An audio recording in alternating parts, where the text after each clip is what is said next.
जैसा कि आपको मालूम होगा कि शिक्षा विभाग ने स्पष्ट कर दिया है कि हम वर्तमान में बीटेट का आयोजन नहीं करेंगे। अगर बीटेट का आयोजन होगा भी तो भविष्य में हम करेंगे। वर्तमान में बीटेट की आवश्यकता नहीं है। शिक्षा विभाग का पूरा ध्यान 7वें चरण के शिक्षक बहाली पर है। आज की इस वीडियो में हम जानेंगे कि वर्तमान में बीटेट न होने के नुकसान क्या हैं, सीटेट और बीटेट में क्या डिफरेंस है, इस बात पर भी हम चर्चा करेंगे। बीटेट की वास्तविकता और अहमियत को बतलाएंगे। पूरा जानने के लिए आप इस वीडियो को अंत तक देखें। साथ ही साथ अगर आप हमारे YouTube चैनल पर नए हैं तो जरूर सब्सक्राइब करें, क्योंकि इस तरह की अपडेट और जानकारियां हम लेकर आते रहते हैं। टीचर नियोजन, नियोजित टीचर, विभागीय लेटर आदि सूचनाओं के लिए, इंस्टेंट अपडेट के लिए हमारी वेबसाइट www.teacherhammer.com को जरूर विजिट करें। दोस्तों, बीटेट का अर्थ होता है बिहार शिक्षक पात्रता परीक्षा। अन्य राज्यों में भी टेट परीक्षा लिया जाता है, जैसे यूपी में यूपी टेट, राजस्थान में रीट, झारखंड में झारखंड टेट, जेट टेट। इसी तरह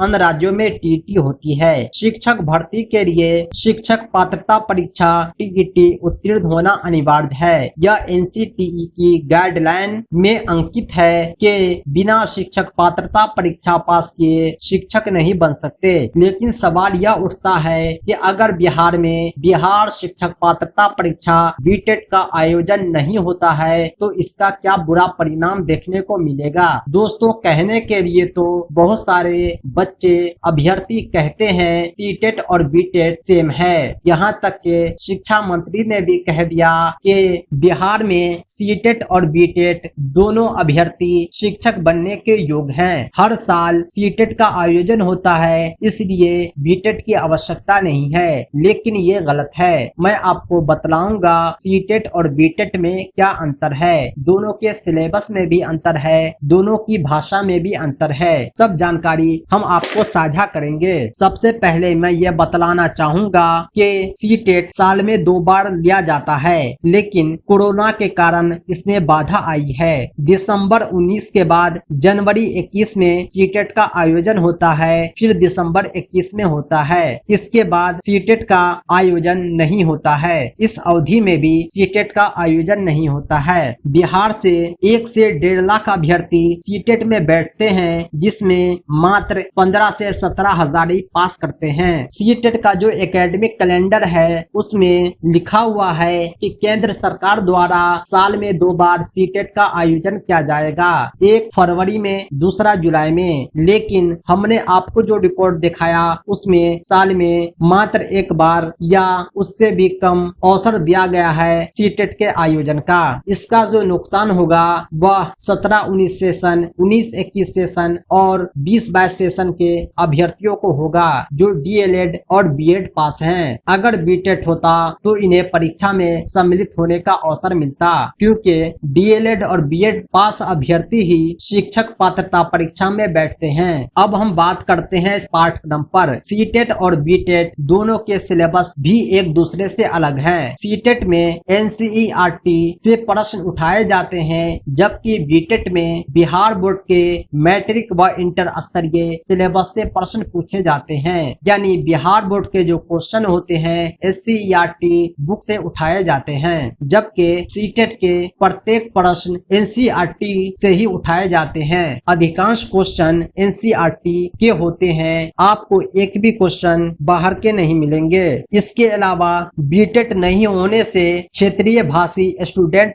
पर इसका व्यापक प्रभाव पड़ेगा। कक्षा 1 से 8 के लिए जो शिक्षकों की भर्ती होती है ये प्राथमिक विद्यालय में बच्चे को पढ़ाते हैं और प्राथमिक विद्यालय में शिक्षा मातृभाषा में देने का प्रावधान है। लेकिन मैं आपको ये बतला दूं कि बीटेट नहीं होने से बच्चों को मातृभाषा में शिक्षा नहीं मिल पाएगा। सीटेट और बीटेट का मैं आपको सिलेबस बतलाता हूँ। सीटेट हो या बीटेट, उसमें 5 विषय होते हैं। 3 विषय अनिवार्य विषय मूल विषय माने जाते हैं। 2 विषय लैंग्वेज पेपर होता है, लैंग्वेज 1 और लैंग्वेज 2। छात्र अपनी आसानी से 2 लैंग्वेज का चयन करते हैं। कोई हिंदी करता है, कोई इंग्लिश करता है, कोई हिंदी करता है, कोई उर्दू करता है। यह सुविधा सीटेट में भी होता है और बीटेट में भी, लेकिन सीटेट में मैथिली और भोजपुरी भाषा के प्रश्न नहीं होते हैं। यानी अगर बीटेट नहीं होता है तो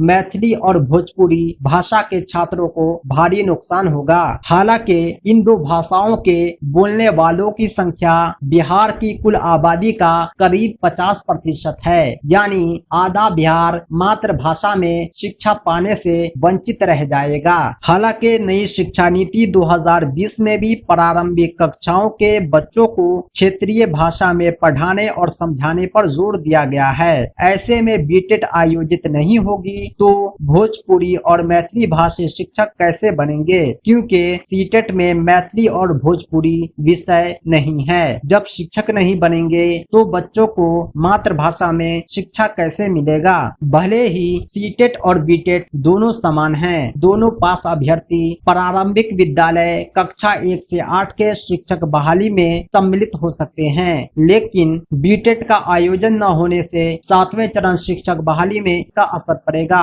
बहुत सारे अभ्यर्थी शिक्षक बनने से वंचित हो जाएंगे अगर उसका सेशन डीएलएड या बीएड 2022 है या उनकी भाषा मैथिली और भोजपुरी है। इसके अलावा 7वें चरण की शिक्षक बहाली पर और भी असर पड़ेगा। वह असर यह हो सकता है, बहाली से पहले अगर बीटेट लिया जाता तो पर्याप्त मात्रा में अभ्यर्थी मिल पाते। हालांकि शिक्षा मंत्री ने यह भी कहा है कि 7वें चरण के लिए पर्याप्त मात्रा में अभ्यर्थी हैं, लेकिन मैं आपको यह बतला दूं कि बिहार में जो शिक्षक बहाली होती है इसमें सांप भी मारा जाता है, लाठी भी नहीं टूटती है। दोषपूर्ण नियोजन प्रक्रिया की वजह से बड़े पैमाने पर रिक्ति खाली रह जाती है। छठे चरण शिक्षक बहाली को देख लीजिए, 94,000 रिक्ति थी और मात्र 42,000 से कुछ अधिक शिक्षकों की भर्ती हुई है। कहने का अर्थ ये है आधे से ज्यादा पद रिक्त रह गए हैं। इसका कारण क्या है? इसका कारण है कि रिक्तियां विषयवार कोटिवार बटी होती है। विशेष रूप से